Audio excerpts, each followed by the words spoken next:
slowly becoming eclipsed. As the moon darkens, a man is shown digging deep into the earth. After digging for what seems like hours, he uncovers a strange door, a door that should never have been opened. This is the door to hell, where the souls of the damned are trapped, waiting for their eternal punishment. But when the man opens it, all the souls imprisoned there are set free. Inside the pit, the man sees nothing but swirling lava and darkness. Just as he stands in shock, a powerful spirit enters his body. The man's body is then lifted into the air, taken over by this spirit, no longer in control of his own actions. A month later, in a bustling city, a sharif, a local leader, is at the railway station, waiting to greet his daughter, who is returning from a trip. His daughter is accompanied by a friend. As they meet, the peaceful moment is shattered when a group of robbers suddenly attacks. Gunfire rings out as the sharif fights back, shooting at the robbers. However, during the exchange, he is struck by a bullet, and despite his efforts, he collapses and dies. After his death, the sharif's soul arrives at the RIPD, Rest in Peace Department, which is a form of heaven. The gatekeeper of heaven, a wise and kind figure, reads through his records and learns that the sharif led a life full of good deeds. He had been a police officer, protecting and serving the people. Upon reviewing his case, the gatekeeper informs him that a month ago, something catastrophic happened. The door to hell was accidentally opened. This act freed all the souls that had been imprisoned there, those who were being punished for their past sins. These souls have now entered human bodies on earth, taking control of them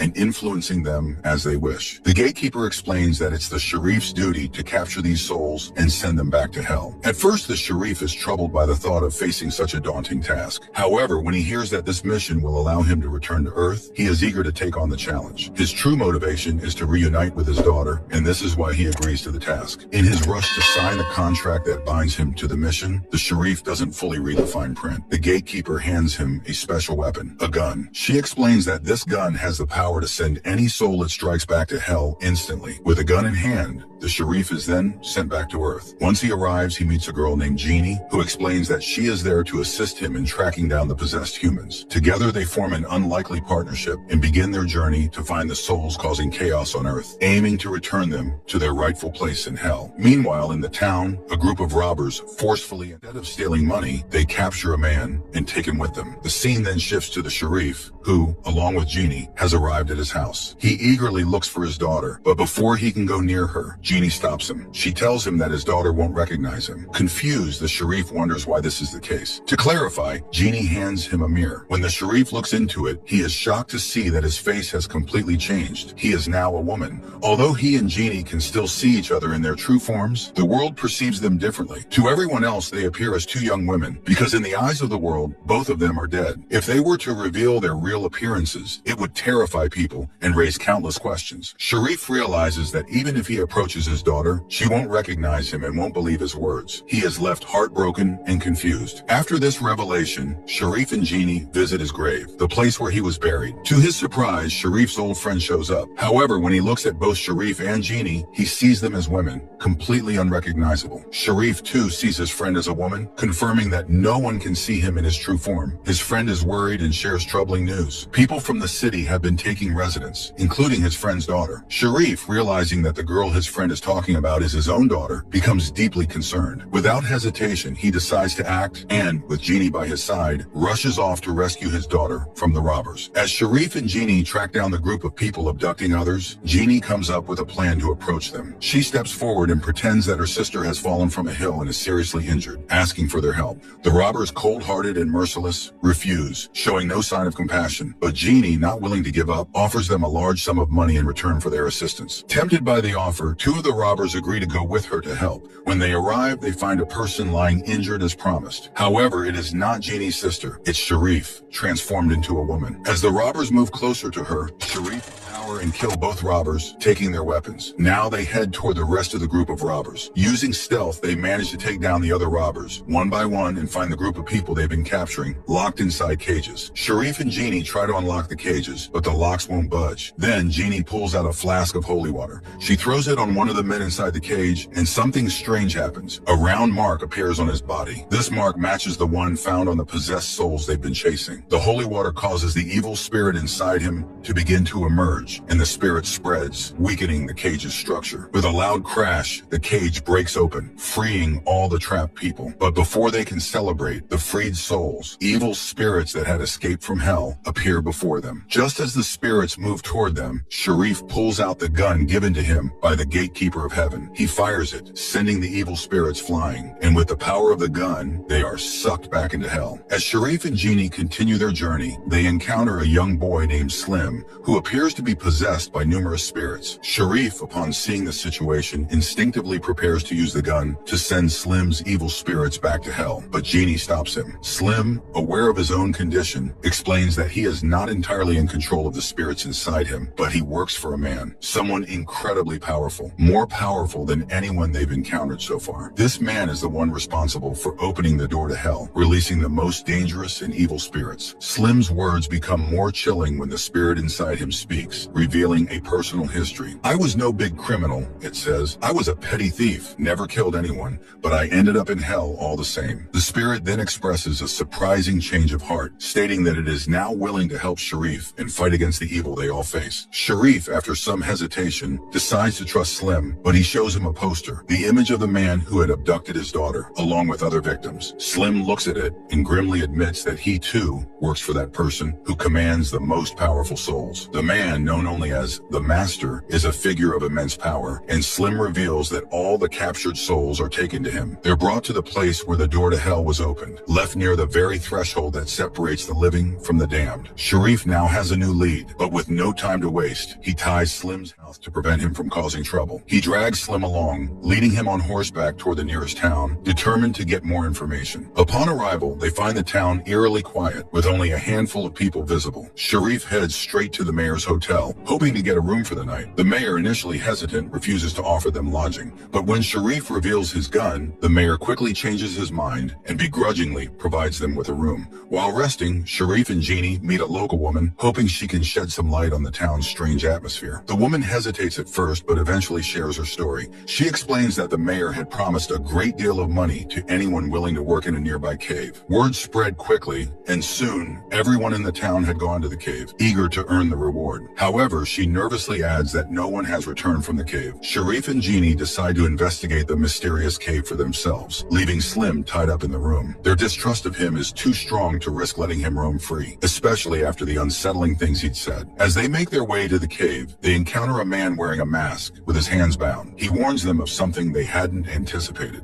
He tells them that just a short distance away, inside a tunnel, there is a deep pit in the ground where poisonous gas is leaking. The man explains that he had been given a mask and instructed by someone to enter the tunnel, which was said to contain vast amounts of gold. But when he and others ventured into work, they never returned. He now speaks of the same man whom everyone calls the Master, the man who opened the door to hell. This Master is the one who controls the forces behind all of this chaos, and the door to hell itself lies somewhere in the town. Before Sharif and Jeannie can react, a group of Master's followers ambushes them, capturing both of them and locking them in a nearby jail. While they're imprisoned, a mysterious girl arrives to meet them. She too had once come from heaven, just like Sharif, and she possesses the same kind of weapon that Sharif was given by the gatekeeper. But there's a twist. The girl had hidden her weapon, which was later found by the Master, making him even more powerful than before. Jeannie, furious at the girl for withholding her weapon and aligning herself with the Master, confronts her, but the girl leaves without explaining much more. It's only after she departs that Jeannie begins to understand Sharif's true plan. Sharif had always greater power at play, and now it becomes clear that this power is tied to the Master and his control over the souls that were freed when the door to hell opened. The prophecy that Sharif and Jeannie learn about is chilling. It is said that on the night of the blood moon, when the full moon is at its peak, the door to the moon will be destroyed forever. At that moment, all the souls that had escaped hell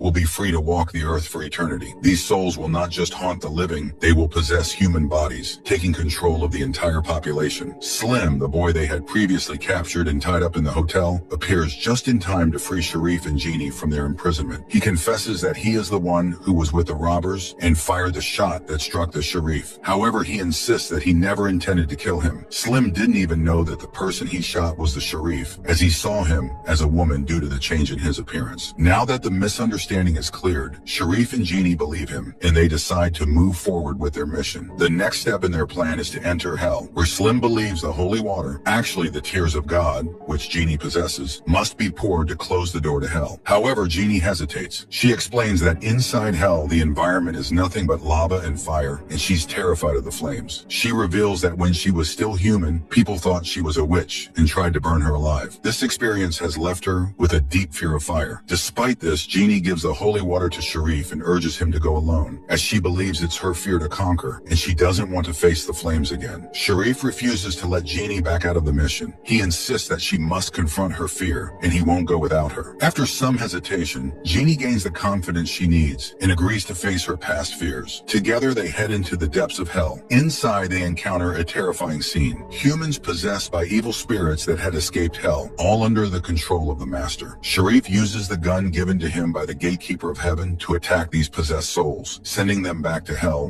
one by one. However, the Master's spirit is far more powerful than the others, and it is starting to overpower them. As they near the heart of hell, where the door to the underworld stands, Genie pours the tears of God into the door. The holy water starts to take effect, and the door begins to close, sending the evil spirits trapped inside their human host back to hell. Just when the Master's spirit emerges from his host in its true monstrous form, this powerful entity is far too strong for them to defeat, and it begins to attack. In a moment of desperation, Sharif recalls the gun given to him by the gatekeeper of heaven. He quickly pours the remaining tears of God into the gun, mixing the holy water with the weapon's power. As he sheds a few of his own tears, he fires the gun, sending a bullet filled with the sacred water straight into the Master's spirit. The bullet strikes the evil entity, and with a final, earth-shattering roar, the spirit is destroyed, vanishing back into hell. The three of them, Sharif, Genie, and Slim, return to the town where everything has returned to normal. The town is now thriving again, and the people have all come back. Slim, having proven himself through his brave actions, is made the new mayor of the town. The previous mayor, a corrupt man who had discriminated against people, is no longer in power. Despite the transformation, the soul that once resided inside Slim and had been sent to hell for its good deeds remains with him. Because of the soul's positive actions during its time in Slim, it is allowed to stay in the world. Genie tells the soul that she will try to help guide it to heaven, but in the meantime, it must continue to serve the people of the town, helping them however it can. After this, Sharif and Genie prepare to leave. Sharif decides to visit his daughter one last time, hoping to reconnect with her. When he arrives, he finds that she has married his old friend. Though he is happy to see her and tries to explain who he is, she can't recognize him. In her eyes, Sharif still appears as a woman, and no matter how much he tries to explain, she doesn't believe him. Heartbroken, Sharif realizes that he can't be with his daughter in this form. Genie, understanding his pain, gently takes him away. As they leave, Sharif finally accepts the truth about his fate. He tells Genie that he's ready to return to heaven and rest. But Genie, with a somber expression, reminds him that he may not have fully read the contract he signed. For the next 100 years, Sharif will have to remain on Earth, working for the RIPD, serving the people of heaven, and helping guide souls. This, she tells him, is his mission now.